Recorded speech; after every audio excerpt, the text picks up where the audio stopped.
I planned to end World War II, so I intentionally cut my neck to get blood on my collar. Then I arrived at the base of the head of government, where the meeting started. I asked the guard to take me to the dressing room to change out of my dirty clothes. After arriving at the room, my aide quickly pulled 2 blocks of plastic explosive from the bag. He produced the detonators. We worked in tandem, inserting a fuse into each charge. Just as I was about to activate the bomb, the door suddenly opened and I quickly slammed it shut, while my aide scrambled to hide the bombs. The guard was barking at me to get to the meeting, so I had to send my aide out first to stall him. That's when I realized he had taken the unarmed bomb with him. I had no choice but to arm the final bomb and hide it in my briefcase. Under the guard's lead, I made my way to the meeting room and saw my target. It was Adolf Hitler. I calmly slid the bag under the table.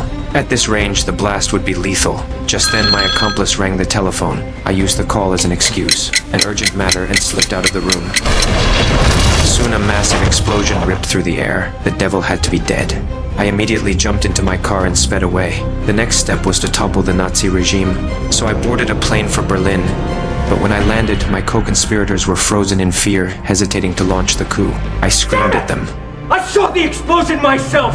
Using my absolute conviction to ignite their courage, we began issuing forged government orders.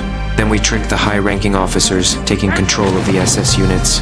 We took control of the government quarter, and high-ranking Nazis were being arrested one by one. But just as our troops moved to arrest Goebbels, he calmly handed the commander a telephone. Through the receiver came that familiar voice. Hitler was alive. Yes, my Führer. It turned out that seconds after I left, an officer found my briefcase in his way. He casually moved the briefcase further away. That simple move shielded the devil. The commander switched sides instantly, and the coup crumbled.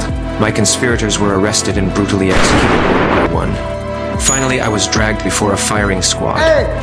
Out of loyalty to me, my aide bravely stood in front of me, helping me take the first bullet. I wanted to save this country, but they shattered that ideal. I shouted my last vow. I tried my best, but I was destined to fail.